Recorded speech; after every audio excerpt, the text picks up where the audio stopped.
Welcome to the 10-Minute Bible Hour podcast. Right now, we're going through the entire Bible to understand it as one big, cohesive story. We're covering one book each day, and this one's the grand finale.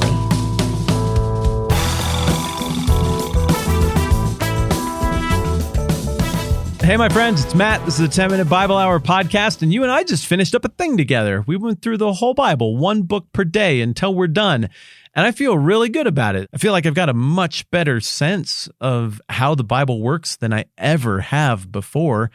Then maybe you just read through the Bible right along with me. Maybe you went and picked up some of the readings here and there to get a sense of different stuff. But for me, wow, this was humbling. I guess I genuinely thought at the outset of this that, well, you know, all that time I've spent reading the Bible and everything, I think I should be able to knock this out. It shouldn't be too tough. I was wrong. It was tough. This is very hard. I am reminded that this is a complex book with a lot going on, with a lot of words that covers a lot of history, and there's a lot of cross-referencing and trying to figure out how this relates to that you got to think about, and it's cool. I mean, it's part of the enchantment of the Bible that makes you want to keep coming back, as you feel like it is a very, very deep well. But it pushed me. This was super, super hard in a good way. I have never in my life been as saturated in Bible as I have been for the last 3.5, 4 months, whatever it's been.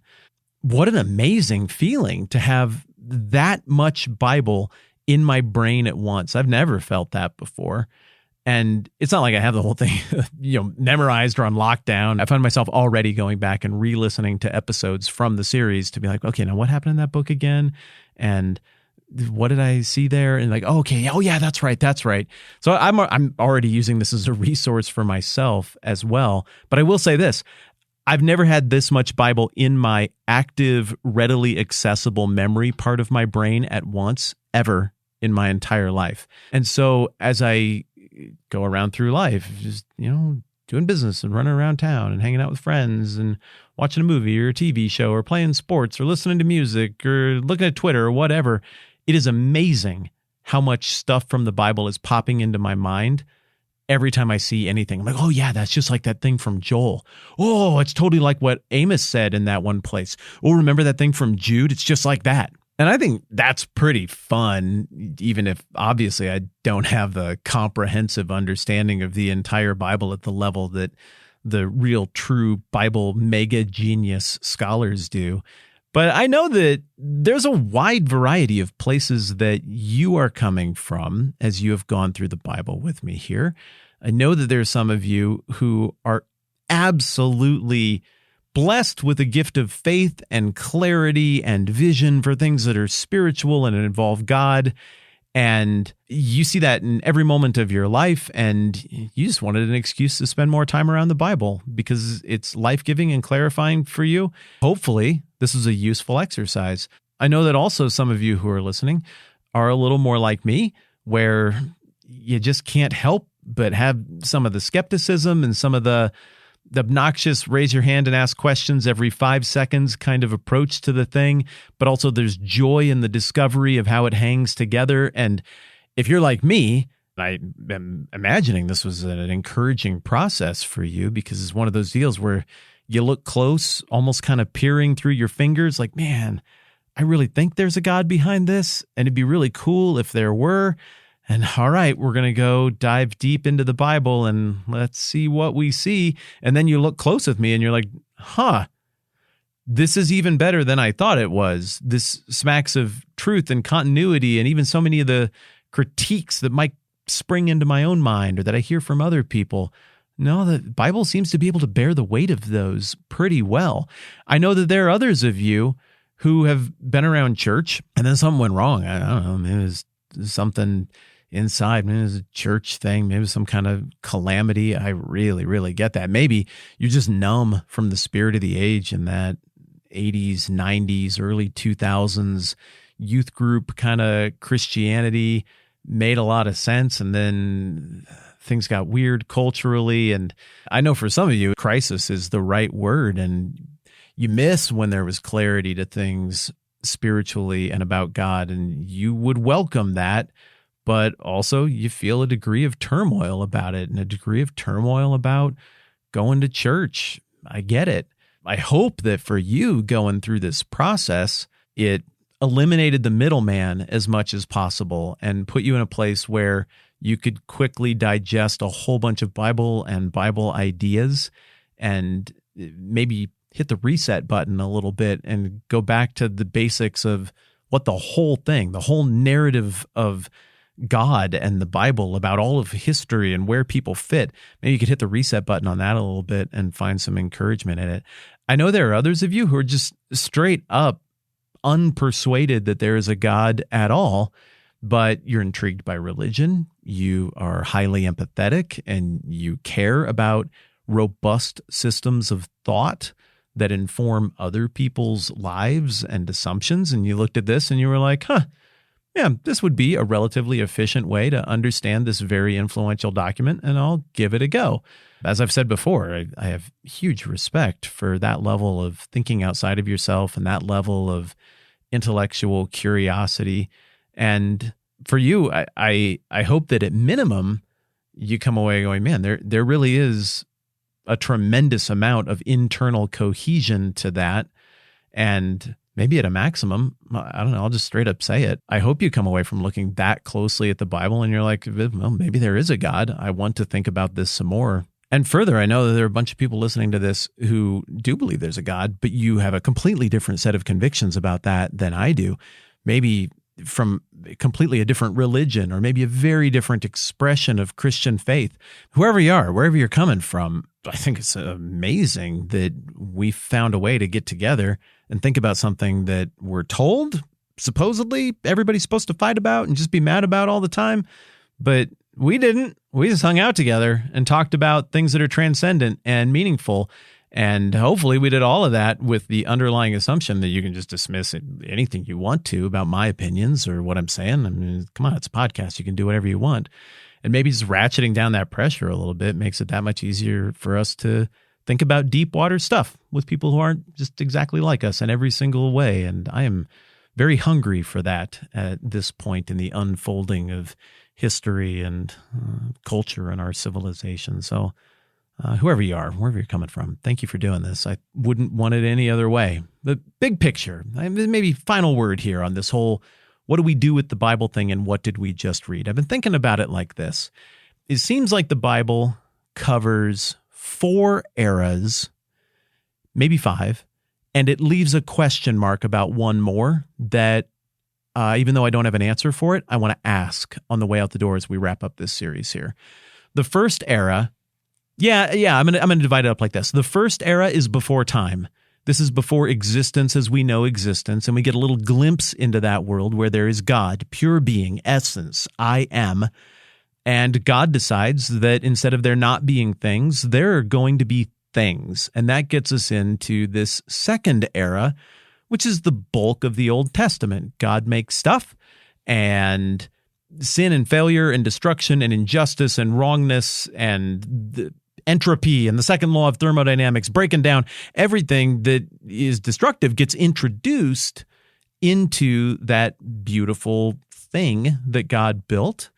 And then God, rather than deciding that he was going to wash his hands of it, start over, he decides he's going to redeem it. So we learn something about God in this second part, and that is that if he's unlimited and he's powerful enough to make everything, he's powerful enough to know how it was going to go. And it was within his purposes and designs that he would make something that of its own volition would go off the rails, and that then of his own volition, he would redeem, because all I can assume is that redeeming must bring him some kind of great pleasure, and redeeming points to his glory and godness. And so he sets out on this redemptive plan. But in the Old Testament, what we see are a whole bunch of attempts, different things that naturally anybody reading the text or philosophizing about life and the world in this context would consider as a solution. Like, well, okay, God, well, let's try this. Why don't you have the people do that? Why don't you give them a leader like this then? Oh, that didn't work. Well, let's give them a different setup. Let's have like a council of leaders. No, that didn't work either. Well, let's have them like have wars and stuff so they'll appreciate what they have more. No, that didn't work either. Well, let's have this religious sacrifice. I mean, you see what I'm driving at. Through the whole Old Testament, as we've discussed so many times, we see a whole bunch of attempts at making things right and solving the problem that are very human-centric, that involve people really getting their act together and finally, through leaning into better character and better judgment and listening to the words of God through the prophets and having better institutions, we solve the human problem, we get things right. And it just keeps not working. And the whole Old Testament just reads like this cycle of failures, but every time we go through one of those cycles of failure in the Old Testament, and yes, if you can hear it, I'm making that cycle gesture with my left hand as I talk. Every time we go through one of those cycles, there's also this glimmer of hope, this reminder that's built in, like, hey, there is a paradigm that will work, and it is coming, and it is going to happen. And as you go through the Old Testament, that paradigm becomes more and more clear. And then we get into the next era, which I think is a very short era of the Bible. That's the era where Jesus himself is physically in the world. And Jesus repeatedly talked about this little era as being very unique and very special.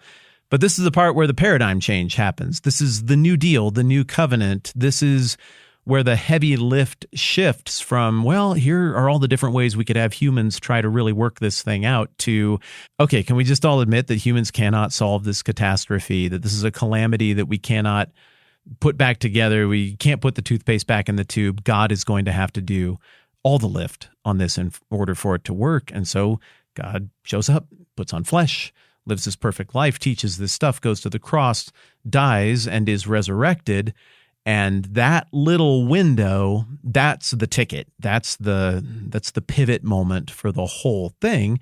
But Jesus himself said during that time that there would be a variety of responses to this culminating moment in the redemptive plan. And then we get the fourth era of the Bible, and I think that's the one we're in right now. It's the one, I guess you could call the age of the church. And it looks like in the New Testament, even a lot of people were like, great, okay, well, everything is solved and we're done here. Jesus won. And so I guess now is the time for the reckoning and to judge all the nations and to sort out all the evil and bad things that have ever happened. And now there can be heaven and the kingdom. So let's just do it. Let's just end history. But that isn't what happened. And Jesus made it clear, like, you don't really need to worry about that. We'll get to that. In the meantime, go tell other people about this thing, and let there be a tangible representation of my kingdom in the world. And even though people wanted there to be a timeline, there has not been a timeline. And we're still in this era right now. The downside of this is that you have to continue to endure evil and injustice and all of the failures of the kingdoms of this world. But the upside to this very long, extended church era is that you and I exist. Probably like 100 years ago, everybody was like, man, we need to wrap this thing up. It is time for the end of the church era. That was nice, but it's time for God to just close it out, let there be a reckoning, redeem all things. And if they got their wish, you and I simply never would have existed to even be aware of this story ever. So if anybody wished for that 100 years ago, I'm glad they didn't get what they wanted, and that God saw fit to extend this age of the church for, I assume, the greater purposes of his glory, when he ultimately brings about that day of the Lord and judges the stuff that is wrong, and also demonstrates his grace in the full manifestation of this kingdom we've been reading about in the Bible to those who are in Christ. It's kind of exciting. And then finally, the Bible describes an era that is not yet happened, but that will happen in the future, this day of the Lord idea where there's a reckoning and God does judge all of the accumulated evil and injustice and cruelty and awfulness that it looked like was just going to go untouched, but God did not forget. And he will bring about justice for that. And also he will bring about forgiveness and pardon for those who are in him. And then the kingdom is realized and established. And it looks like the story, the arc as it is described to us, wraps up with God living in communion with his people, with his family of faith that he has built. And he's glorified in that. And that's where the story wraps up. So I think that's a pretty awesome front to end look at what's going on here. It's cohesive, it hangs together, but it does leave one more question that I don't know the answer to. And that is, what happens after that? What's the next project? What's the next thing that God wants to explain about himself or demonstrate to all of existence? And what role do people who are a part of that kingdom get to play? And I think it's kind of fun and interesting and awe-inspiring to speculate about that undiscovered country, that next thing that happens and what that looks like. And I think I'm content to just let that be a question that hangs out there for you and me moving forward. I know I've said it about 100 times. I'll just say it one more. Thanks for doing this with me. It was a very meaningful exercise, and my life will not be the same ever. This was truly transformative for me, and I'm grateful. As we wrap up this series right now, we are officially 2 days away, as I'm recording this, from starting the next one on the book of Esther. I've told you about that over the last few days. It's set in Persia. There's all kinds of history and super interesting, colorful characters. And it's the only book of the Bible that doesn't mention God. What gives? What's the deal with that? We're going to tear into all of that stuff with a pretty solid deep dive into Persian history on the front end of it, starting on Monday. And I'd be super grateful if you'd be a part and maybe even bring along a friend. Finally, I got to say thank you to the people who support the program. There's a bunch of different ways to do it. I don't need to get into all of that, but you can find out about it if you want to at thetmbh.com/support. The simple way to put it is this podcast only exists because some of you do that. And I know I've had my wife saying thanks a whole bunch at the end of every episode, but really, truly, it means the world that you would invest in this thing and make it happen. And also, I suppose that you would invest in my family in that way as well. So thank you to everybody who's done that at any point, in any way along the way. It means a ton. All right, my friends, season 3 of the 10-Minute Bible Hour podcast on the book of Esther starts on Monday, and I can't wait. I'm Matt. This is the 10-Minute Bible Hour podcast. Let's do this again soon.